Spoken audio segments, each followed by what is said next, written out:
High friends, good morning. Real blogger Jyoti চ্যানেলে সবাইকে স্বাগত। আশা করি তোমরা যে যেখানেই আছো সবাই ভালো আছো। তো আজকে আমি ব্লগটা শুরু করলাম 7টা থেকে, ছেলেকে স্কুল পাঠিয়ে দিয়ে তারপর আর বিছানা গোছানো দিয়েই শুরু করলাম। কারণ পুরো বাড়িটার যেন ঘরগুলোই মেন। ঘরগুলো যদি গোছানো কমপ্লিট থাকে তাহলে মনে হয় যেন সারা বাড়িটা পরিষ্কার পরিচ্ছন্ন। আর বিশেষ করে যার অনেকগুলো ঘর থাকে তাদেরকে সব ঘরগুলোই পরিষ্কার পরিচ্ছন্ন করতে হয়। তো আমার নিচে ওপরে সব পরিষ্কার করতে হয়, শুধু আমি শাশুড়ির রুমটা পরিষ্কার করি না, বাকি আমি সব করি। আমি বারবারই বলি যে তার রুমটা সেই পরিষ্কার করে, কারণ যার রুম, যেমন আমার রুম আমি পরিষ্কার করতেই পছন্দ করি, আমার মতো করে গোছগাছ করতেই পছন্দ করি, সেম তিনিও তার মতো করে পরিষ্কার করেন। তো আমি সেক্ষেত্রে তার রুমটাকে ছেড়ে দিয়েছি। আমি বাকি পুরো বাড়িটা পরিষ্কার পরিচ্ছন্ন গোছাই, কিন্তু তার রুমটাই শুধু করি না, আর যখন সে থাকে না তখনই করি। তো সেই রকমই। তো আগে আমি ঘর গোছানো দিয়ে স্টার্ট করছি। আর দেখতেই পাও সকালবেলা ঝাঁটা নেতা দিয়ে আমি শুরু করি। আর ভাবলাম যে সকালবেলা তোমাদের ব্লগটা খুলবেই ঝাঁটা নেতা দেখাবো না, তার ফলে আমি আর সকালবেলা ঝাঁটা নেতাটা দেখালাম না। তো বাসি ঘরদোর যখন আমি ঝাড় দিই তখন থেকেই সাধারণত ব্লগ স্টার্ট করি। তো এই কয়েকদিন থেকে আর করছি না। তো ছেলেকে পাঠিয়ে দিয়ে তারপর এই বিছানা গোছানো থেকে আমি শুরু করছি। আর নিজেরও খারাপ লাগছে, সকালবেলা প্রতিদিন ব্লগ শুরু করছি আমি ঝাঁটা আর নেতা দিয়ে। তার ফলে আমি ভাবলাম যে ওই টপিকটাকে বাদ দিয়ে আগে এখান থেকে শুরু করব, তারপরে বাকি ঝাঁটা নেতা সব দেখাবো। তো আমি এই ঘরটা গোছাবো আগে। ঘরের একটা মেন পয়েন্ট হচ্ছে বিছানাটা যদি ভালো পরিষ্কার পরিচ্ছন্ন হয়, সুন্দর হয়, তাহলে পুরো ঘরটাই যেন চেঞ্জ হয়ে যায়। তো সেরকমই। আর আমি ভাবলাম আজকে বেডশিটটা চেঞ্জ করব, কিন্তু হলো না, কারণ যা বৃষ্টি আর কাচাকুচি করা যাবে না, আর কাচলেও শুকোবে না বা মেলার জায়গা নেই, সে কারণে আমি আর কাচলাম না। তো আমার একটা বেডশিট আমি 4 দিনের বেশি পাততে পারি না, আমার নিজেরও ভালো লাগে না, আর নোংরাও হয়। আর তাছাড়া একটা বাচ্চা থাকলে যা হয়, আর বাড়িতে বাচ্চা থাকলে বেশি নোংরা করে। আর আমার ছেলে মামা বাড়িতে গেলে আমাদের বিছানার মধ্যে আমার ছেলে সাধারণত খুব কমই চলাচল করে, যেহেতু ওখানে বারান্দায় একটা সোফা পায়, তো সোফাটার উপরেই বেশি তাণ্ডব করে। আর এখানে এলে ঘরের মধ্যে বসে আর ওই বিছানার মধ্যেই তাণ্ডব করে, তার ফলে বিছানাটা আমার খুব নোংরা হয়। তবুও আমি বিছানায় সবসময় বিছানার মধ্যে খেলাধুলো করা, আমি এগুলো পছন্দ করি না, বকি।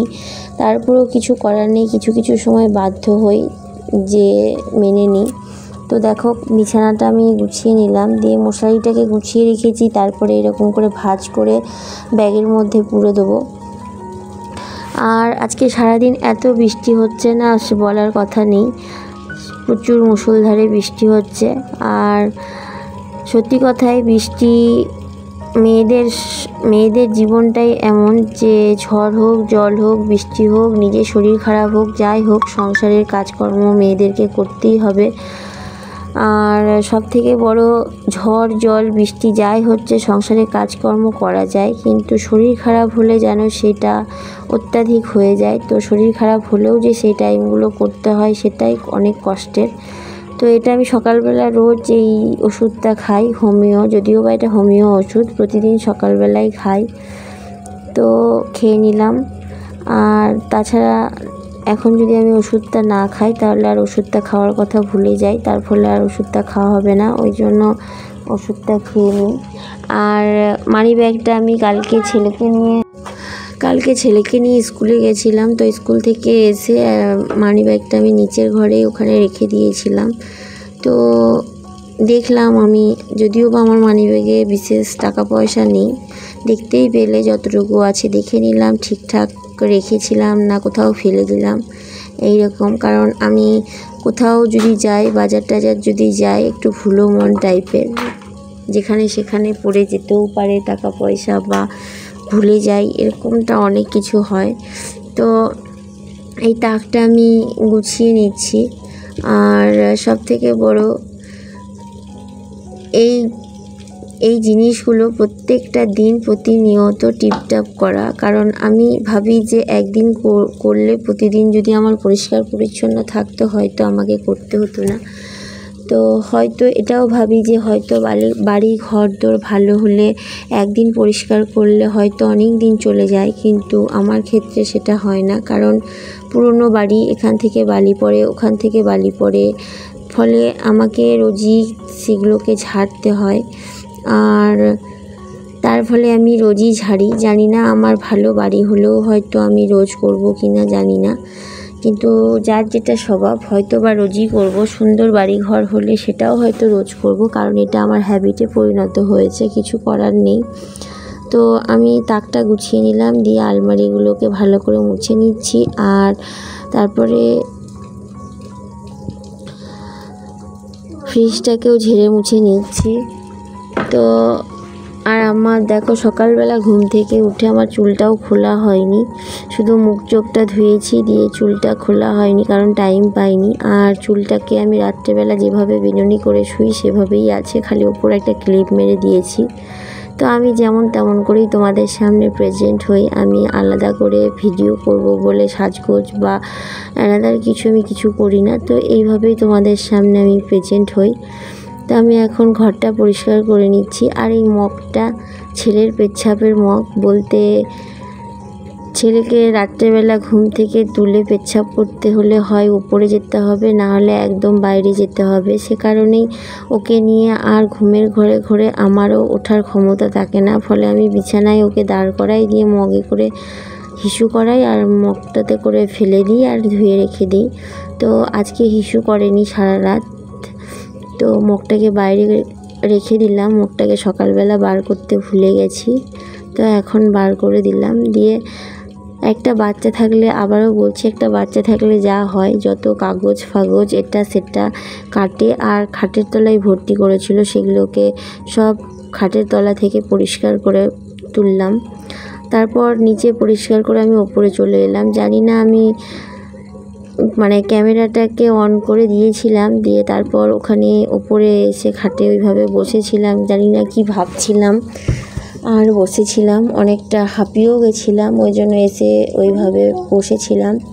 কারণ আমি তো ক্যামেরাবন্দি সবটা পুঙ্খানুপুঙ্খভাবে করি না, কি করি না করি, তাই যতটুকু সম্ভব ততটুকুই করি। আর নিচে যা কাজকর্ম সেরে সুরে এলাম, তো ওপরে এসে অনেকটাই হাঁপিয়ে গেছিলাম, তো ওইভাবে বসে পড়েছিলাম আর বাইরের দিকটা দেখছিলাম। দিয়ে তারপরে এসে খাটটা বিছানাটা আমার ঝাড়াই ছিল ভালো মতো, শুধু ওপর থেকে একটু ঝেড়ে টান টান করে নিলাম, দিয়ে উপরে আলমারিটাকে মুছে নিলাম। আর শ্বশুরের বিছানাটাকেও তুলে ঝেড়ে মুছে গুছিয়ে ঝেড়ে টেড়ে গুছিয়েছি ভালো করে, কিন্তু ওটা ভিডিও করিনি। তো এখন ওপরের ঘরে আলমারি মুছে নেবো, আর যা যা আসবাবপত্র আছে সব কিছুই মুছে নেবো, নিয়ে ঝেড়ে নেবো আর ঝাড় দিয়ে নেবো, দিয়ে একটু ঘরের মেঝেটাকে মুছে নেবো। তারপর ছাদটাও আমি রোজ একটু করে ঝাড় দিই, যেহেতু আজকে বৃষ্টি হচ্ছে, ঝাড় দেওয়ার উপায় নেই, তবুও ভেবেছি যে ছেলের ছাতাটা, কারণ ছাতাটা বর নিয়ে গেছে, তো ছেলের ছাতাটা রয়ে গেছে, ওই ছাতাটা নিয়ে আসবো, নিয়ে ছাদটা ঝাড় দেবো। আর নয়তো সকালবেলা বৃষ্টিতে ভিজতে হবে, আর বৃষ্টিতে ভিজলেই মাথা ভিজলেই আবার ঠান্ডা লেগে যাবে। এমনিতে আমার ঠান্ডা লাগার ধাসটা যাচ্ছে না, কানে ঠান্ডা লাগলেই কান যেন ঝাঁপ ধরে যাচ্ছে, নাক বুজে যাচ্ছে, এইসব প্রবলেমগুলো হচ্ছে। আর হয়তো প্রতিদিন সকালবেলা ঘুম থেকে উঠে এইসব কাজকর্ম করে সকাল সকাল চান করা, আবার দুপুরবেলা রান্না বান্না যত কাজকর্ম সেরে আবার আবার 3টে সাড়ে 3টের দিকে এত গরম, তখন আবার এক রাউন্ড গা ধুতে হয়। তো এই করেও হয়তো ঠান্ডা লাগার ধাসটা আমার যাচ্ছে না। তো এখন আমি ঝাড় দিয়ে নিচ্ছি, ঝাড় দিয়ে তারপর মুছে নেবো। আর এই দেখো বাইরে দেখতেই পাচ্ছ যে শ্বশুরের বিছানা, সেটাকেও ঝেড়ে গুছিয়ে রেখেছি। আর আমি এই শ্বশুরের বিছানাটাকে গুছিয়ে রাখি, কারণটা সিঁড়ি দিয়ে উঠতেই একদম নজরে পড়ে সে শ্বশুরের বিছানাটা। আর সিঁড়ি দিয়ে উঠতে যদি একটা অগোছালো জিনিস দেখতে পাই, তো নিজেদেরই একটা খারাপ লাগে, আর তার জন্যই আমার নিজের কাছেই দৃষ্টিকটু মনে হয়। তো সেই জন্য রোজ শ্বশুরের বিছানাটা আমি টিপটাপ করে গুছিয়ে দিই, আর বাকি শুধু রয়ে যায় শাশুড়ির ঘরটা, কারণ শাশুড়ি মা নিজেই সেটা ঘরটা পরিষ্কার পরিচ্ছন্ন করে। আর তারপর ঠাকুর ঘরটা আমি পরিষ্কার করব স্নান টান করে। তো এখন মুছে নিচ্ছি, আর মেঘ করেছে, বৃষ্টি এসছে বলে ওইদিকে জানলাটাও আমি বন্ধ করে দিলাম, আর প্রচুর বৃষ্টি পড়তে শুরু করলো। তো এই সবগুলো করে আবার এক রাউন্ড নিচে যাব। আর এই উপর নিচ করতে গিয়ে আমার ভীষণ রাত্রেবেলা করে পায়ে ব্যথা হয়, যেখানে আমি ঘুমোতে খুব কষ্ট হয়, এত পায়ে যন্ত্রণা করে। কিন্তু কিছু করার নেই, সংসারের কাজকর্ম তো করতেই হবে। আর সব থেকে বড়, আমাকে পরিষ্কার পরিচ্ছন্নতা রাখতে হবে, করতে হবে, থাকতে হবে। তো এই দেখো, তোমাদেরকে দেখিয়ে দিচ্ছি কত বৃষ্টি হচ্ছে। তারপর একটু যা পাতা টাতা পড়ে আছে সেগুলোকে খালি একটুখানি ঝাড় দিয়ে দেবো, কারণটা হচ্ছে জল জমে গেছে ছাদে, আর অত ঝাড় দেওয়াও যাবে না। তো মোটামুটি পাতাগুলো মোটামুটি ঝাড় দিয়ে দেবো, আর বাকি এক সাইডে রেখে দেবো। বাকি বৃষ্টি হলে তারপর সেগুলোকে ফেলবো না, তা নয়তো জল জমে গেছে ফলে আর বেরোচ্ছে না। তো সে কারণেই ঝাড় দিতেও অত ঝাড় দেওয়াও যাচ্ছে না। তো আমি এখন এগুলোকে ঝাড় দিয়ে এক সাইডে করে দেবো। আর আমি এরকম ঝাড় দিতে গিয়েও ভিজে যাচ্ছি, তার ফলে তাড়াতাড়ি করে যা করছি। আর ঠান্ডা লাগার ধাত, যেহেতু বৃষ্টিতে ভিজলেই ঠান্ডা লাগবে, এর ফলে এইসব কাজগুলো আমি একটু সাবধানে। তো হাই ফ্রেন্ডস, এখন ঘড়িতে 9টা বাজে, আর আমি কাজকর্ম সেরে স্নান করে এলাম, দিয়ে এখন ঠাকুর ঘর পরিষ্কার করব, দিয়ে একটু ফুল জল দেবো ঠাকুরকে, দিয়ে প্রণাম করব, তারপর নিচে যাব। তো চলো আগে সিঁদুরটা পরে নিই, তারপর ঠাকুর ঘরে যাব। তো ছেলেও এসে পড়েছে স্কুল থেকে, ইতিমধ্যে ভিজে গেছে ওও অনেকটাই। তো ওকে আবার টাইম দিতে হবে, কারণ ও চলে এলেই আমার ভিডিও করার অর্ধেকটা নষ্ট হয়ে যায়, কারণ ফোন নিয়ে বসে পড়বে। তো দেখো, আমি ঠাকুর ঘরটা মুছে আমি ফুল দিয়েছি ঠাকুরের চরণে, আর ধুনো জ্বালিয়েছি গোটা বাড়ি। তারপরে শাশুড়ি এসে মিষ্টি জল দেবে। তো আমি ধুনোটা গোটা বাড়ি দেখিয়ে চলে এসেছি, এখন ধুনোটা রেখে দিলাম, দিয়ে এখন নিচে যাব।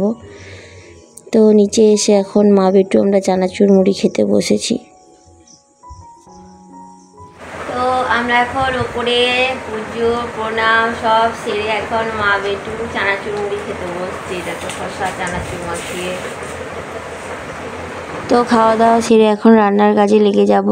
তো এখন আগে একটা লাউয়ের তরকারি করব, বাকিগুলো পরে করব। তো জানি না ভিডিওটা তোমাদের কেমন লাগবে, যদি ভালো লেগে থাকে প্লিজ লাইক শেয়ার সাবস্ক্রাইব করো, আর ভালোবেসে আমার পাশে থেকো। আর তোমাদের একটা লাইক আমাকে পরবর্তী ভিডিও বানাতে খুব মোটিভেট করে, তো প্লিজ তোমরা আমার পাশে থেকো। আর এখানে এখন আমি লাউটা চাপিয়ে দিচ্ছি, তারপর তো বাকি তো সবজি কাটবো আর রান্না করব, কারণ এটা শাশুড়ি কেটে রেখেছিল, ফলে আগে এটা আগে চাপিয়ে দিই, তারপরে বাকিগুলোকে আমি কাটবো কুটবো আর এক এক করে রান্না করব। তো আমার রান্না করা হয়েও গেছে। তো এখন দুপুরবেলা ভাত খাওয়ার পালা। তো আজকে দেখো, পটল আলুর তরকারি করেছি, ডাল করেছি, লাউয়ের তরকারি আর বরবটি ভাজা। তো আজকের জন্য এইটুকুই। সবাই ভালো থেকো, সুস্থ থেকো, টাটা।